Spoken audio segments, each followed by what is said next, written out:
desarrollarla e implementarla en nuestra vida cada vez más. Y es al levantarnos, por lo menos dedicarle una hora a un encuentro con Cristo Jesús. Amén. Amén. A los que no han comenzado, quiero pedirles el favor y desafiarlos para comenzar a hacerlo. Si usted no puede una hora, hágalo media hora antes. Y luego en la noche lo hace la otra media hora. Pero comience por lo menos con media hora antes. Si no se propone, no lo va a hacer. Por eso les decía, es como si usted tuviese un examen y tiene que colocar el despertador y dice, mañana o tengo una cita médica o tengo que ir a un examen. Si usted tiene que hacerlo, así que se coloca el reloj. Y decía que si lo hacemos durante 30 días, podemos formar un hábito. Y de esta forma un hábito espiritual.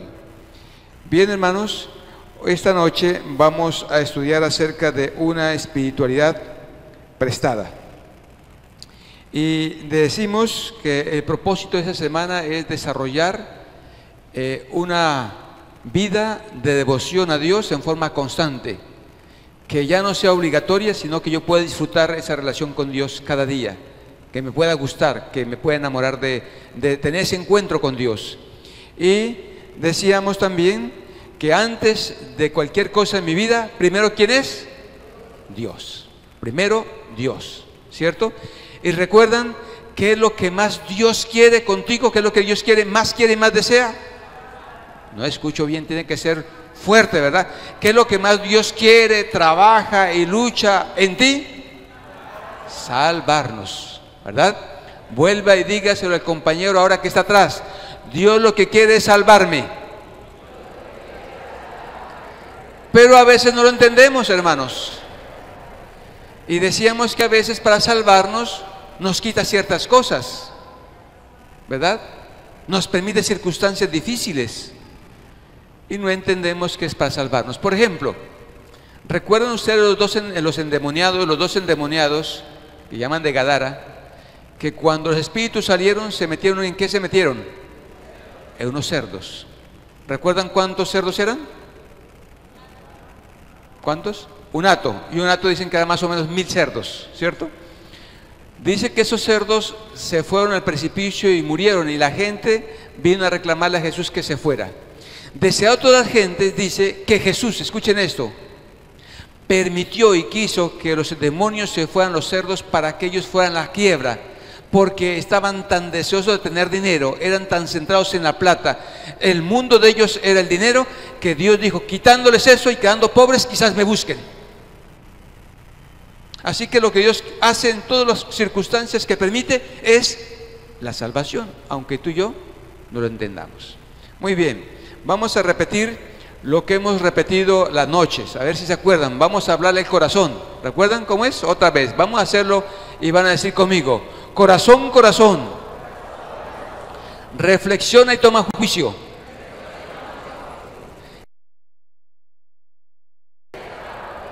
¿Acaso quieres que llegue el final de la tarde derrotado, estresado, espichado, estregado y marchito? Si no le dedico las primeras horas de mi vida en la mañana a Dios, eso es lo que nos va a pasar. ¿Qué nos va a pasar? Que terminamos estresados, despichados, acartonados por no dedicarle la primera hora a Dios. Esperamos que tanto repetirle se quede tanto en nuestra mente que al final lo hagamos, porque no hay otra forma, ¿verdad?, de tener la vida en Cristo Jesús. Esta noche vamos a estudiar acerca de la espiritualidad prestada. La espiritualidad se ha escrito mucho y el hombre realmente ha buscado la espiritualidad. Quiero decirles que después que Cristo dejó la iglesia cristiana, la iglesia luego, cuando se mezcló con Constantino y se formó la iglesia pagana corriente, la iglesia cada día se decayó más. Así que surgieron algunos movimientos para querer corregir esto que estaba ocurriendo, ¿verdad? Y entonces encontramos que surgió en aquella época un movimiento muy bueno que se llamó el movimiento del monasticismo. Se desarrolló en el siglo IV y quien lo originó fue Benedicto de Nursia, aproximadamente el año 480. Y él entonces, que fue el iniciador del monasticismo, dijo que la única manera de una persona poder vivir una vida cristiana cabal, completa, era apartarse del mundo y vivir solo. Y a eso se le llevó se le llamó la vida monástica, y se formaron los monasterios. Y durante mucho tiempo la persona que quería de verdad consagrarse a Dios dejaba su familia, su parentela, dejaba su trabajo, su casa, sus posesiones, y se iba y se enclaustraba en un lugar, y así pasaron centenas de años en la vida monástica. Lastimosamente, después de algunos años, los monasterios se corrompieron y fueron el foco o fueron la fuente de mayor corrupción, degradación y pecado que había para aproximadamente el año 1200. Entonces surgió un nuevo movimiento, se llamó el misticismo.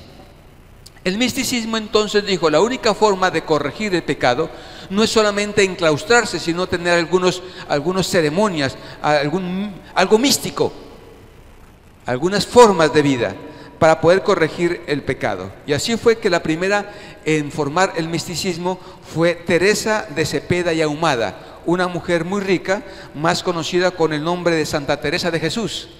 Muy acaudalada esta mujer, simplemente dejó todo y comenzó a formar una forma mística. Entonces para todo había que hacer algo diferente y se formó el misticismo. Entonces tenía que usted portar la vida de tal forma, no reírse para ser un buen cristiano, no hablar con ciertas personas, no mirar fotos. Formó lo que se formó ahora cuando hablamos de una persona mística, muy acartonada en su vida cristiana, ¿verdad? Y ella lo hizo con el fin de formar una nueva fuente religiosa y formó las Carmelitas Descalzas y otras fuentes de personas que se dedicaron al misticismo. Pero a los pocos años el misticismo también se corrompió, y aunque tenía formas y tenía forma externa, internamente se volvió a corromper de pecado. Y entonces vino el puritanismo, que se formó aproximadamente en el año 1600 después de Cristo. El puritanismo entonces ahora decía, el problema del pecado está en la mujer, se refirió más que todo a la mujer. Entonces se dedicó que la mujer tenía que taparse y los tobillos y no usar pantalón y taparse las manos y hasta la cara. Inclusive todo lo que parecía a alguna mujer lo tapaban. De ahí surgió que a las patas de las mesas les colocan un delantal para que las patas de la mesa, como eran curvas, se le parecían a los pies de una mujer. Y si un hombre se quedaba viendo la pata de una mesa, está pensando en una mujer, está pecando. Y por eso hasta hoy ustedes ven que en ciertas reuniones como de clase les ponen una falda a las sillas porque se les asemejan a los pies de la mujer y a las mesas. Eso surgió del puritanismo. Pero después de algún tiempo, esa vida de puritanismo, de taparse y andar ocultas y no mostrarse, también cayó en degradación porque el corazón seguía corrupto. Todos los movimientos que han surgido han decaído porque se forman solamente en algo exterior, en ceremonias, en ritos, en místicos, en actos. Lo único que ahora aún permanece es la espiritualidad, que está formada y centrada solamente en Cristo Jesús. Pero no podemos triunfar con una espiritualidad prestada. Debemos formarla nosotros mismos. Vamos a una historia bíblica que se encuentra en el libro 1 de Samuel, capítulo 13. Y vamos a entrar en esta historia. 1 Samuel, capítulo 13, dice la Biblia de la siguiente manera. Habla de Saúl y Jonatán. Saúl y Jonatán tenían que enfrentar al gran pueblo asirio, que venía a encontrarse en Micmas, y venían tres frentes diferentes. Venía al norte, venía al oeste y venía casi al sur. Y ellos no contaban sino con 600 soldados. Saúl y Jonatán, al verse que venían a ser invadidos por esta cantidad de soldados que venían armados, entonces convocan a la guerra. Allí encontramos 1 Samuel capítulo 17, dice: entonces salió una avanzada del campamento de los filisteos en 3 escuadrones. Un escuadrón marchaba por el camino de Ofra hacia la tierra de Sual, otro escuadrón marchaba hacia Bon-Orón, y el tercer escuadrón marchaba hacia la región que mira el valle de Seboín, hacia el desierto. En toda la tierra de Israel no se hallaba herrero, porque los filisteos se habían dicho: para que los hebreos no se hagan espada o lanza, Por lo cual todos los de Israel tenían que acudir a los filisteos para afilar cada uno su reja, su arado, su azadón, su hacha o su hoz. El precio era un pin por las rejas de arado o por los azadones, y la tercera parte de un siclo para afilar las hachas y para componer las aguijadas. Verso 22. Así aconteció que el día de la batalla, ninguno del pueblo que estaba con Saúl y Jonatán tenían en sus manos una espada o una lanza, excepto Saúl y Jonatán, su hijo, que sí las tenían. Mientras tanto, un destacamento de los filisteos avanzó hasta el paso de Micmas. Coloquémonos dentro del contexto. Saúl y Jonatán convocan al pueblo para una guerra, todos los voluntarios. Y surgen los voluntarios, 600 voluntarios. Pero cuando van a revisar el ejército, se dan en forma espantosa que ninguno de los soldados tiene ¿qué cosa? No tienen armas. Ninguno tenía espada, ninguno tenía una arma afilada. Razón dice que resulta que los filisteos tenían un herrero, eran los únicos que tenían el herrero. El pueblo de Israel no tenía herrero. Así que cada vez que requerían afilar su hoz o su hacha o su azadón, tenían que ir ¿a dónde? A los filisteos, y los filisteos les cobraban. Y tampoco les permitían forjar armas y tampoco les permitían afilarlas. Eran muy astutos. Si tú y yo no tenemos un arma, ¿con qué vamos a pelear? Los filisteos tenían el pueblo de Israel subyugado, esclavizado, y nunca les permitían tener un herrero. Hermanos, quizás hoy como pueblo nos encontramos de la misma manera, o en circunstancias muy parecidas, con una espiritualidad prestada. Cada vez que tú y yo queremos alimentarnos, esperamos el sábado a un sermón, y ojalá que el pastor predique bien para que me alimente. Y el resto de semana estoy vacío. Yo no conozco una persona que viva bien si come todos los sábados y almuerza bien. Así, hermanos, el sábado se pegue un banquete y se llene y coma suficiente hasta que se harte. Eso no le va a durar más de 1 o 2 días. Al tercer día, ¿cómo va a estar? Con hambre. ¿Cómo es que tú y yo queremos vivir una vida espiritual y ser fuertes y no ser vencidos y no caer en tentación y tener una vida victoriosa, si lo único que nos alimenta es quizás el que predique el sábado? Entonces decimos, el único que estudia la palabra es el anciano y el pastor, y nosotros no. No podemos enfrentar la batalla, no podemos estar frente a las circunstancias escatológicas, hermanos, históricas y proféticas que nos encontramos sin que tú y yo tomemos la espada. No podemos esperar que haya un herrero que afile la espada y que tú y yo ni siquiera tengamos espada. Dios ha permitido en esta época, como nunca antes, que la Biblia, la palabra de Dios, esté en todas las formas. Tú lo tienes en la iPad, lo tienes en forma digital, lo tienes en las diferentes versiones, económicas o costosas. La tienes a mano y la puedes leer cuantas veces quieras. Pero ¿sabes qué ha permitido Satanás? Que estemos tan ocupados, tan entretenidos, que no podamos tomar la Biblia y todos los días ir al herrero, que es Cristo Jesús. No tenemos que ir a prestarle a nadie, no tenemos que ir a internet, no tenemos que buscar por Facebook. Tú y yo directamente podemos ser instruidos, educados y formados por el Espíritu Santo en la palabra de Dios. Hermano, no te contentes solamente con la matutina es muy buena, pero fue la impresión que el Espíritu Santo le dio a una persona y él la plasmó, y sirve mucho a los jóvenes. Y eso los jóvenes que leen la matutina, que ya son santos. Y los que ni siquiera leen la matutina en la mañana, los que ni siquiera estudian el folleto de la lección durante la semana.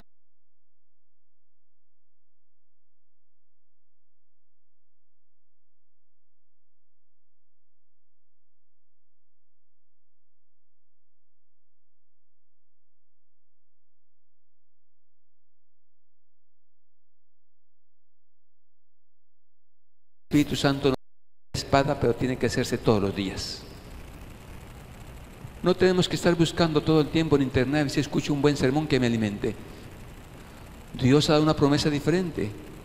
Si tú y yo acudimos a Él, Él nos va a alimentar, Él nos va a dar discernimiento, Él nos va a dar sabiduría para comprender y discernir la palabra de Dios. Amén.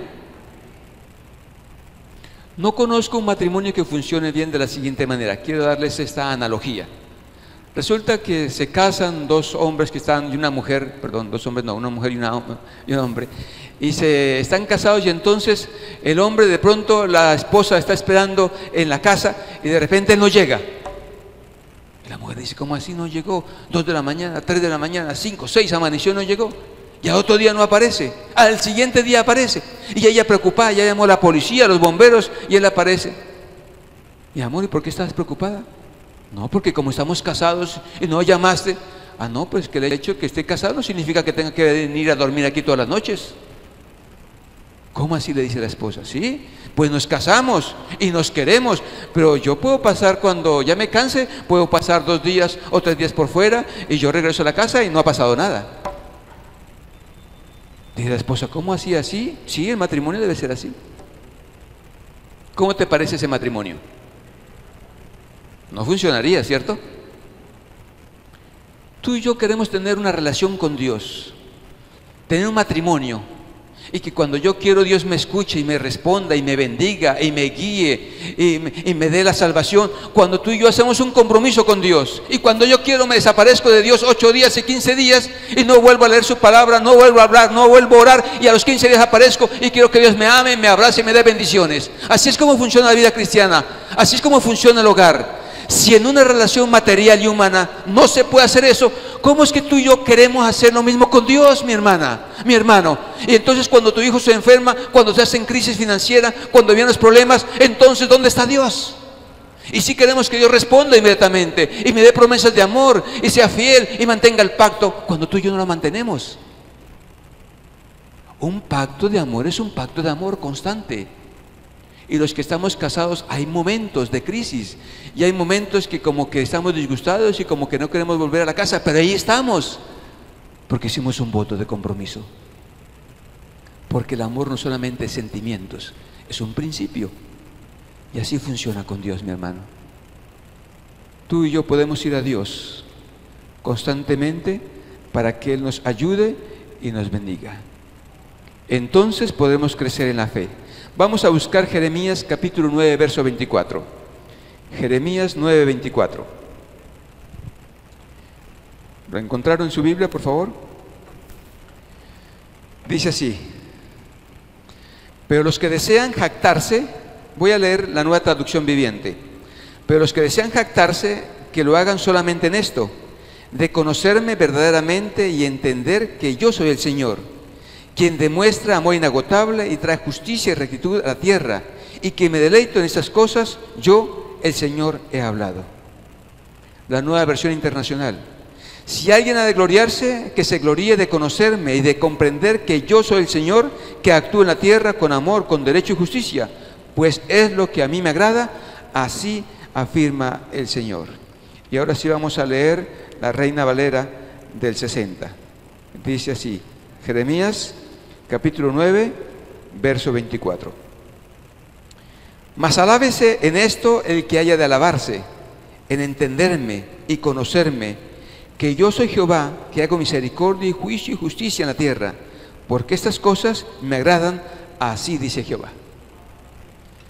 Él dice, mire, si algún momento tú como cristiano vas a abrir la boca y vas a lisonjearte o vas a hablar de algo, si te vas a vanagloriar, que la única expresión que salga de ti es que tú te vas a vanagloriar y te vas a glorificar en conocerme a mí, y que dedicas tiempo, porque yo soy Dios, en que me deleito en que mi hijo dedique tiempo, su vida, en conocer a Dios. Qué hermoso sería que cuando tú y yo vayamos a decir algo de nosotros, podamos gloriarnos en decir que soy una persona comprometida, consagrada y dedicada a tener una comunión cada vez más estrecha y creciente con Cristo Jesús. Amén. Hermanos, entonces al estudiar la Biblia hay algunos pasos. Apúntenos, por favor. Al leer la Biblia y estudiarla hay algunos pasos. Primer paso. El primer paso es contemplar en ese pasaje a Cristo Jesús. Buscar la forma de contemplar en ese pasaje ¿a quién? A Cristo Jesús. Porque el mismo Jesús lo dijo en San Juan 17:3. Y esta empero la vida eterna, que te conozcan a ti, el único Dios verdadero, y a Jesucristo al cual has enviado. ¿Cómo yo conozco al Padre? A través de Jesucristo. ¿Y cómo conozco a Jesucristo? A través de su palabra. Así que el primer punto es, mi hermano, reflexionar en cuanto a poder meditar, pero más contemplar. ¿Cómo fue la vida? Imagínese usted en ese momento Cristo actuando, contemplando su carácter, sus facciones, su caminar, cómo estaba la gente, cómo Él reaccionó, cómo Él hizo. Contemple cada día a Cristo Jesús. Contemple al Salvador. Contemple a Dios cada día, mi hermano. Dedique unos minutos para contemplar, para extasiarse en Cristo Jesús. Segundo, introspección. La segunda parte de introspección es yo ubicarme en el pasaje bíblico. Si Jesús está hablando del mendigo, yo soy el mendigo. Si Jesús está sanando, yo soy el enfermo. Si Jesús está caminando y predicando, yo estoy ahí sentado. ¿Qué haría yo si estuviera allí? Si fuera el mendigo, si fuera el paralítico, si estuviera entre los fariseos, si fuera el sacerdote, si fuera el levita, ¿cómo actuaría? ¿Cómo reaccionaría? Ubíquese, escucha a Jesús, ubíquese dentro del contexto del lugar y piense, yo estoy allí, ¿cómo reacciono? ¿Qué haría? ¿Qué decidiría? ¿Cómo actuaría? Eso es introspección, es ubicar hacia el pasaje mío y ubicarme dentro del contexto del lugar, en lugar de las personas que están allí contemplando a Cristo Jesús. Tercero, corrección. Y eso es lo que poco hacemos algunos de nosotros. Corrección es revisar inmediatamente los errores que estoy cometiendo y evaluar con oración en qué estoy fallando, en el asunto que Dios me está mostrando. ¿Sí me explico, hermanos? En ese momento decir, ¿qué estoy fallando yo? ¿Qué me quiere decir? Dios me está diciendo algo en ese pasaje. ¿Qué es lo que me quieres decir, Señor? ¿Qué me quieres mostrar? Soy muy crítico, estoy lleno de envidia, estoy con orgullo, egoísmo, celos, contiendas. Me estás mostrando que tengo rencor, que me falta amor, que me falta bondad, que me falta honestidad, que tú quieres que sea noble, amoroso, paciente. ¿Qué me estás mostrando a mí? En ese momento ábrase ante Dios con sus palabras, mi hermano. Lea el pasaje y diga, Señor, tú me estás mostrando algo a mí que tengo que cambiar, que quieres que corrija, que me falta para ser salvo y tú me lo estás mostrando a mí. No es para los demás, no es para predicar, no es para un buen sermón, esta es para mí, Señor. Tú quieres que al abrir este pasaje me estás diciendo que algo me falta y tú me estás mostrando aquí qué es, Señor. Ayúdame a comprenderlo, a discernirlo, a poder quitar el velo que me nubla y entonces ver lo que tú quieres que yo vea, Señor. Cuarto, proyección. Primero dijimos contemplación. Segundo, introspección, ubicarme en el pasaje. Primero, contemplación es contemplar a Cristo. Introspección es ubicarme dentro del pasaje bíblico. Yo estoy allí viviendo. Tercero, mis hermanos, corrección. ¿Qué me está mostrando Dios? Estoy fallando algo. Me falta algo. ¿Qué es lo que Cristo me está mostrando aquí? Siguiente es proyección. Proyecciones ahora meditando. Es lo que algunos no hacemos cuando estudiamos la palabra de Dios. ¿Qué cosa? Meditar. Muchos leemos, muchos estudiamos, pero no meditamos. Es el momento, en ese momento la proyección es el momento de meditar en un plan de acción que Dios me muestra para abandonar ese pecado, ese mal que tengo. ¿Sí me explico, hermanos? En ese momento yo proyecto un plan. Señor, tú me estás mostrando en este pasaje aquí bíblico que quizás los discípulos en la tormenta, estaba el barco allí y no te veían. La angustia, la zozobra, el miedo no permitían verte. Señor, quizás yo también estoy lleno de miedo y zozobra y ansiedad y no te veo. No veo la solución, estoy fallando, tengo muchos temores, Señor. ¿Qué hago ahora para vencer el temor? ¿Cómo me quitas la ansiedad? ¿Qué pasos debo hacer para quitarme la ansiedad, la angustia o la preocupación o la zozobra que me carcome y no me deja tranquilo? O los celos con mi esposo, o las peleas y contiendas en mi hogar. Tú me estás mostrando algo y quieres que deje de ser así. Quieres que deje el mal genio, el mal temperamento. ¿Cómo me estás mostrando? ¿Cómo tengo que hacer para dejar el mal genio? ¿Cómo cambiar? Estaba Hace tiempo atrás, hermanos, estaba en el automóvil, iba con mi esposa y mi suegra y iba a hacer una gestión de mi suegra para salir en el carro hacia Bogotá. Y en ese momento, entonces, hermanos, fui al sector donde vivía mi suegra, un sector estrecho, tiene unos volardos a los lados que no permiten orillarse mucho. Y en un momento, cuando iba entrando la curva para entrar al barrio, vi un taxi que venía, pero lo vi muy abierto.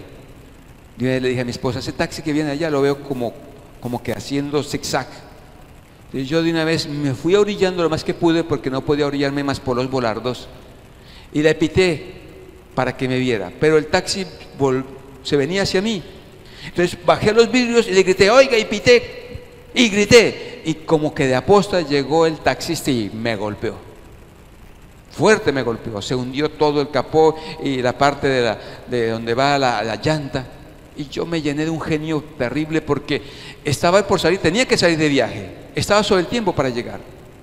Y me fui quitando el cinturón y le dije a mi esposa, ese hombre lo hizo adrede, lo hizo a propósito, él quería dañarme el carro, porque hay hombres así. Y me fui quitando, entonces mi esposa que estaba al lado me dijo, amor, el taxista es adventista. Pero yo estaba tan de genio, se me había volado el genio, hermanos, que yo no escuchaba a mi esposa y en ese momento se me enredó el cinturón de seguridad y no lo podía desabrochar, y mi esposa me dijo, amor, ese hombre, el taxista, el que te golpeó es adventista. Pero yo no la escuchaba a ella y ya me zafé el cinturón de seguridad y dije, yo tengo que decirle a ese hombre por qué me hizo esto y va a escucharme. Y mi esposa me agarró y me dijo, ¿me escuchaste? ¿Qué? Le dije, el que te golpeó, el taxista, él es adventista. ¿Y cómo así? ¿Estás segura? Dijo, sí. ¿De qué iglesia? Dijo, de Iglesia de Filadelfia, una iglesia que hay en Bucaramanga. ¿Estás segura? Que sí, me dijo ella. Entonces respiré hondo en el automóvil, respiré 3 veces y me bajé despacio. Me dijo el hermano, ay, pastor, tan lindo usted. Y yo le mostré una sonrisa. Dios me lo envió a usted, pastor, para que me golpeara contra usted, porque usted es de un genio, tan buen genio que es usted, tan paciente, usted es un hombre del Señor. ¿Qué tal le hubiese golpeado a otro señor de mal genio? ¿Y sabe qué hubiera ocurrido? Me dice él, yo hasta le hubiese respondido mal, porque pastor, llevo 2 noches sin dormir. Y resulta que me quedé dormido conduciendo porque mi esposa está en el hospital. Y estaba buscando una carrerita para comprar el medicamento y la dejé en el hospital, no he dormido, y venía a buscar una carrera y pastor, con tan mala suerte que me quedé dormido. Pero Dios me lo envió a usted para golpearme contra usted. Y yo me entré al automóvil. ¿Sabes qué pasó el día de hoy? Que por salir de viaje no tuve el encuentro con Dios. Y cuando yo no tengo el encuentro con Dios, Satanás busca la forma de hacerme sufrir. Él quiere amargar mi vida y quiere que yo sea instrumento de amargarle la vida a otros. Pero si yo hubiese dedicado mi hora a Dios, menos mal que tú estabas a mi lado. De lo contrario, hubiese dañado la fe de ese hermano. Y yo no sé de cuántos, cuando le hubiese contado el mal testimonio que le hubiese dado a él. Hermano, mi amigo, cuando tú y yo no nos encontramos con Dios, Satanás se aprovecha y nos hace sufrir. Y no solamente a ti, sino que te usa a ti para hacer sufrir a muchas más personas. Y eres, maltratas, agobias, inclusive a las personas que más amas. Porque el enemigo es así. Pero cuando tú y yo nos encontramos con Dios y abrimos esta palabra, es decirle a Dios, Señor, yo no sé lo que voy a enfrentar este día, pero yo no quiero salir de mi casa sin afilar la espada con tu espíritu. Yo no quiero sin encontrarme contigo para que tú seas la fuerza para enfrentar los problemas, las dificultades, las crisis que voy a enfrentar, y los agravios, y la gente que me va a ofender, y la gente que se va a reír de mí, y la gente que me va a chasquear. Yo no podré hacerlo, pero yo quiero primero abrir tu palabra y encontrarme contigo para que tú me des la fuerza y el poder para hacerlo, porque para mí no es posible. En cambio, el que no lo hace dice, yo soy un cristiano, yo puedo lidiar con todo eso, yo puedo salvarme solo. Aquel hermano que no abre su Biblia todos los días está diciendo, yo soy salvo por obras, yo puedo solo. En cambio, el que abre su Biblia y se encuentra con Cristo dice, yo no puedo, esto no es mío, esto es de Dios. Así que yo abro tu palabra, Señor, para que tú me digas, me fortalezcas con tu Santo Espíritu en cómo obrar y cómo hacer para ser salvo. Amén. Hermanos, entonces a eso le llamamos proyección. Si alguien viene a herirme, a ofenderme, yo tengo un genio que se salta fácilmente, suyuga mi temperamento, Señor. Cámbiame, que no reaccione, que no explote contra mi esposa, que no la grite, que no maltrate a mis hijos. Ayúdame, Señor. Siguiente punto, reflexión. Hermanos, reflexión es un punto que debemos hacer y es meditar cómo lo estoy haciendo. Eso tampoco lo hacemos algunos, ¿verdad? Ahora, Señor, estoy estudiando sobre la paciencia, estoy estudiando sobre el amor, leí un pasaje acerca de la bondad. ¿Soy bondadoso, Señor? ¿Estoy mejorando?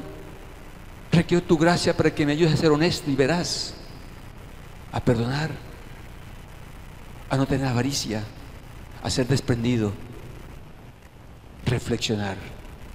Y el último punto que debemos hacer por lo menos cada 8 días es evaluar.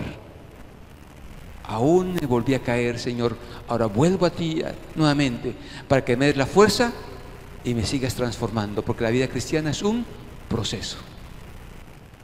Eso es estudiar la Biblia, hermanos. Eso es encontrarse con Cristo Jesús. No es leer un pasaje de carrera, sino al contrario. Les vuelvo a recordarlos, mis hermanos: contemplación, ¿verdad? Introspección, corrección, proyección, ¿verdad? Reflexión y evaluación. Eso debemos hacer en el estudio de la Biblia. Y voy a la parte final, mis hermanos. Una parte fundamental en el estudio de la Biblia es memorizar promesas. Busca conmigo en la palabra de Dios, 2 Corintios capítulo 1, versículo 20. 2 Corintios 1, 20. Porque todas las promesas de Dios son en Él sí, y en Él amén, por medio de nosotros y para gloria de Dios. Hermanos, entonces ahora cuando nos encontremos en dificultad, ¿qué tenemos que hacer? Reclamar sus promesas. Y vuelve a repetirlo también el libro de 2 de Pedro, capítulo 1, versículo 4. 2 de Pedro, capítulo 1, verso 4. Porque por medio de estas cosas nos ha dado preciosas y grandísimas promesas, para que por ellas lleguéis a ser participantes de la naturaleza divina, habiendo huido de la corrupción que hay en el mundo a causa de las pasiones. Hermanos, amigo, joven, tome su Biblia y memorice promesas de acuerdo con la situación y comience a repetirlas. No es fácil grabarlas, ¿saben? Entonces, ¿sabes qué tienes que hacer? Yo les decía el domingo en la mañana, yo tomo y las pego en el espejo, la guardo en mi cartera, la pongo en el vehículo, de tal forma que cuando yo pienso, ¿cómo es que la promesa? ¿Cómo era que? Entonces voy al espejo y me acuerdo hasta que la memorice y se vuelve una reacción rápida e instantánea en un momento de necesidad. Graba, memoriza promesas bíblicas, mi hermano. Entonces cuando tú estés pasando un momento o tengas un desafío, entonces tomas tu palabra o vuelve tu pensamiento y dice, Señor, ahora en tu nombre, tú lo dijiste, tú escribiste en tu palabra una promesa. Ahora yo reclamo esa promesa en tu nombre, haz la realidad porque tú eres Dios y tú lo puedes hacer. Tú eres el Dios de lo imposible y tú lo prometiste. Y si usted y yo reclamamos la promesa, su palabra, dile, tú lo dijiste, Señor, tú lo escribiste, tú lo dijiste, ahora lo reclamo por fe en ti, cúmplelo para honra y gloria de tu nombre. Memorice promesas, hermano. Cuantas más promesas tenga en su cabeza, gloria a Dios. Voy a dejar una tarea para mañana y a esa persona le voy a dar un regalo. A la persona que me traiga más promesas bíblicas, puede ser en el computador, puede ser a mano, pero no le voy a pedir que no haga copy-paste. No, busque la promesa bíblica, la subraya en su Biblia y la copia. Y el hermano que mañana diga, pastor, yo aquí tengo 5 promesas, tengo 10 promesas, le voy a traer un obsequio. ¿Cómo les parece, hermanos? memoricemos promesas. Si pudiéramos memorizar por lo menos una promesa al mes, que eso no es una tarea tan difícil, al año tendríamos 12 promesas. 12 promesas. Y en 2 años 24 promesas memorizadas. Hermanos, memorice la palabra de Dios. Y entonces en momentos difíciles, en momentos de desafío, en momentos de que tenga que enfrentar encrucijadas, entonces las promesas serán una realidad y tú y yo podremos reclamarlas para honra y gloria de Dios. Vamos a la parte final del mensaje, hermanos. Quiero contarles una anécdota un poco triste que tengo en mi vida. Trabajé como pastor en Arauca, Tame, y uno de los desafíos era abrir obra en ese lugar. Me entregaron el distrito con 8 congregaciones y lo entregué con 19 congregaciones en 4 años. Salía de gira misionera y volví a los 15 días a la casa. Y en esa época en Tame, Arauca, estaban entrando la exploración de petróleo y era muy difícil conseguir casa. Después de buscar y buscar y rogar por una casa, al final conseguimos una casa en arriendo. No es la más bonita, pero una casa. Y saben, lo especial era que la dueña de la casa vivía vecina nuestra. Y la vecina venía cada 8 días a revisar cómo estaba la casa. Y la vecina entraba cuando quería, llegaba a la hora que quería, tocaba la puerta. Pastor, vengo a revisar la casa. Y entraba. Esto aquí está como sucio. Y esta cerámica está como manchada. Y aquí como que hay una rayita. Y aquí como que me dañaron un poquito de pintura. Era súper cansona esa señora. Pero nos tocaba aguantarla. Porque si decíamos algo, antes salgan de mi casa. Y conseguir casa, hermanos. Y saben, mi niña estaba de unos 3 años de edad. Y a ella le gustaba mucho pintar y rayar. Yo ya le había dicho a mi hija, hijita, cuidado se le ocurre pintar en la pared. Tiene, vea, cuaderno que hay aquí en esta casa. Y rayo, yo tenía hojas y cuadernos para que pintara, pero las paredes no. Cuidado con los crayoles y esas cosas. Yo cada vez que podía se lo advertía porque la vecina era muy complicada. Y un día llegué de gira, hermanos, y mi esposa no estaba, y abrí el portón y salió la niña corriendo. ¡Hola, papi! Me abrazó y la abracé porque hacía 15 días no estaba en la casa. Y llegué, y cuando la bajé y volví a voltear, había un muro que era completo, cubría todo el garaje, iba hasta el fondo, una pared blanca, toda rayada con todos los matachos que usted podía creer que existieran. Yo me puse colorado de la ira y le dije, mamita Cindy, ¿cómo fue que se te ocurrió a ti rayar esa pared? ¿No te he dicho? Y hoy precisamente, hoy domingo es el día que viene la vecina a revisar la casa. Y me llené de enojo y la fui agarrando de la mano. Y la niña me decía algo, le dije, no te admito nada. Y fui agarrando, le di sus palmadas y se fue y la encerré en el cuarto. Estaba muy enojado con ella. Y cerré la puerta y dije, ¿ahora qué hago? La única manera es ir a comprar pintura de una vez. Y me fui de una vez. Dejé las maletas allí, busqué el dinero, me fui a la ferretería a comprar pintura, pero la pintura era más costosa del dinero que yo llevaba, así que dije, me toca ir a buscar más dinero y me devolví. Y cuando iba llegando a la casa, ¿saben quién estaba ahí? La dueña, la vecina. Y apenas la vi, dije, Señor. Y me dijo la vecina, pastor, tengo una vergüenza con usted. Le dije, no, la vergüenza va a ser mía, señora. ¿Y por qué usted tiene vergüenza conmigo? Dijo, porque ayer en la noche, el sábado en la noche, vino mi sobrina a la casa y mi sobrina se pasó a su casa a jugar y cogió unos crayones de su hija y rayó la pared de lado a lado. Y su hija dice que le decía que no lo hiciera, pero mi sobrina es muy porfiada, pastor, y le rayó la pared. Pero yo le prometo que le voy a traer un maestro que venga y le pinte la pared. Y comenzó a hablarme y yo no volví a escuchar qué me decía. ¿Saben quién estaba pensando? En mi hija. Tan pronto terminó de hablar la vecina, dije, sí, cuando quiera venga y arregle esa pared. Cerré la puerta, entré a la habitación y me tiré al piso. La niña estaba jugando. Y le dije a la niña, ¿sabes? ¿Tú has pensado, mamita, que alguna vez los papás deberían recibir correa? Y la niña me dijo, no, los papás no se les pega. ¿Por qué? Porque son muy grandes.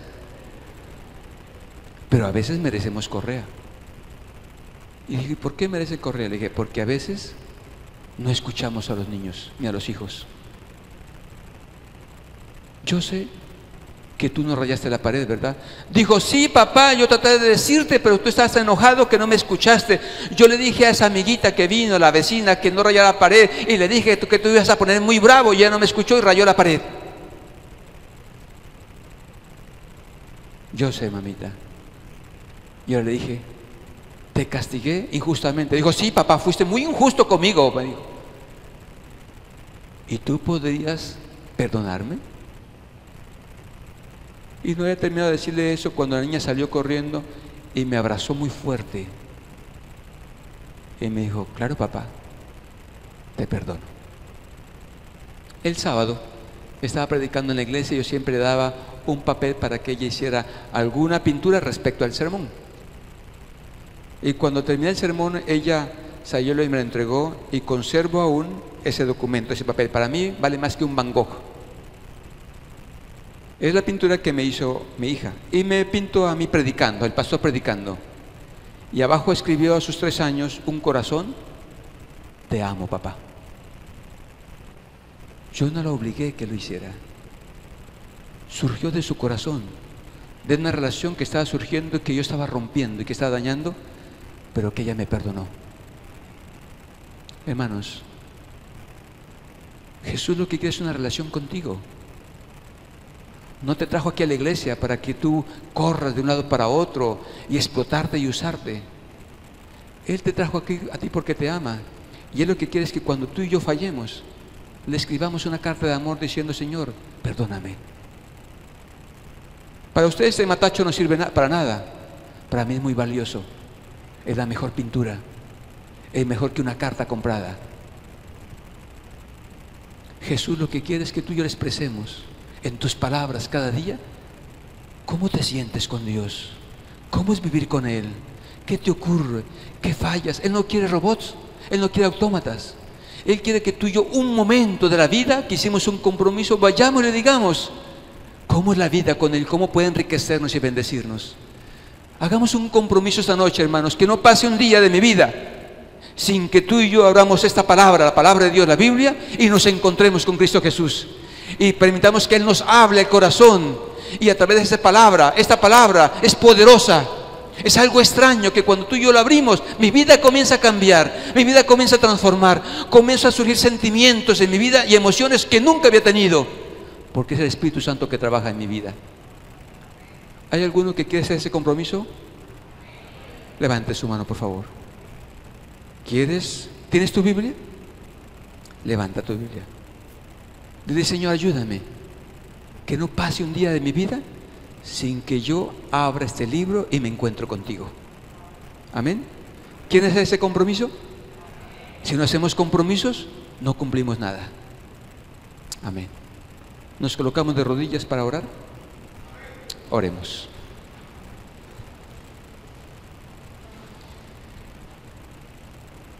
Buen Padre, nuestro Creador y Salvador, Dios maravilloso, justo, santo y bueno, plugo en tu gran misericordia y bondad permitir que nosotros conozcamos de tu amor, fuera revelada tu gran misericordia y tu obra de salvación. Señor, pedimos perdón porque a veces nos entretenemos, nos ocupamos en tantas cosas, Señor, que nos olvidamos de lo más importante: formar una relación con Cristo Jesús cada día. Y lo podemos hacer a través de tu palabra. Tú nos vas a hablar, Señor. Vamos a escucharte a ti. Nos vas a dirigir pensamientos preciosos, promesas hermosas. Nos vas a alentar a través de tu palabra. Hay muchos en la orfandad. Hay muchos raquíticos. Hay muchos que estamos sufriendo, pudiendo tener el tesoro precioso que es tu palabra, tu mensaje, tu amor. Estamos haciendo un compromiso esta noche. No queremos de aquí en adelante que pase un día sin que abramos tu palabra y nos encontremos con Cristo a través de la palabra, Señor. Y ayúdanos a reflexionar, a pensar, a meditar, a contemplar tu amor, tu gracia y tu plan de salvación en esta palabra. Cualquiera que esté desanimado, en esta palabra encuentre fortaleza. El enfermo encuentre salud. El desalentado encuentre fortaleza en Cristo. El perdido encuentre orientación. El pecador encuentre perdón. Todos encontremos salvación. Por eso ahora rogamos que este compromiso tú lo selles con tu Santo Espíritu y nos ayudes a cumplirlo, porque lo más importante es depender, tener una dependencia, una vida de devoción diaria con Cristo Jesús, porque separados de ti nada podemos hacer. Por eso rogamos, pedimos que tú obres poderosamente en nosotros, en los jóvenes, en los niños y en los adultos, y nos des la facultad, nos des el poder de dedicarnos a ti un tiempo cada día a través de tu palabra, la Santa Biblia. Lo pedimos pidiendo en tu gracia que no rompamos este compromiso, en el nombre del Padre, del Hijo y del Espíritu Santo. Amén, Señor. Amén.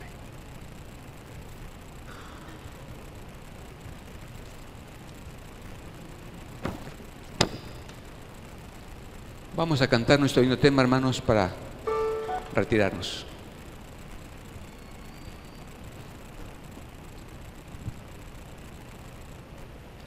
Le esperamos mañana. ¿Recuerdan el título para mañana cuál es? ¿Tiene el volante? A ver. Yo sé que estás en crisis, me lo dicen tus ojos. Y quiero hacer una invitación especial.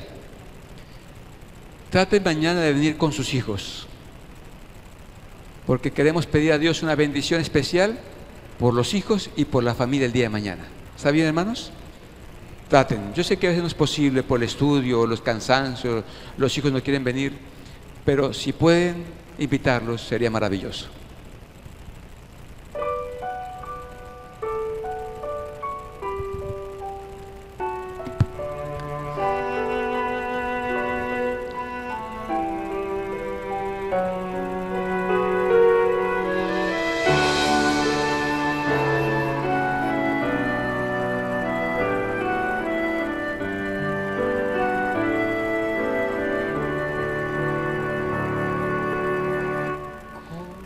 Como el siervo clama por las aguas, mi alma anhela a Dios.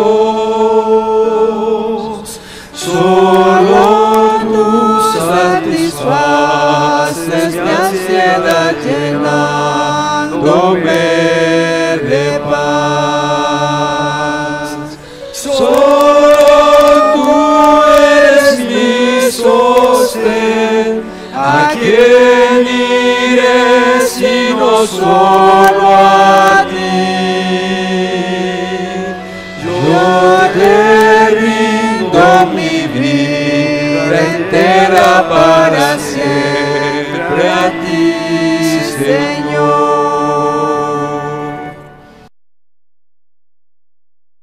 Eres mi amigo y mi hermano, aunque eres también. Yo te amo por sobre todo y te alabo, mi Señor. Solo tú eres mi sostén. ¿A quién iré sino solo a ti? Yo te rindo mi vida entera para siempre a ti, Señor.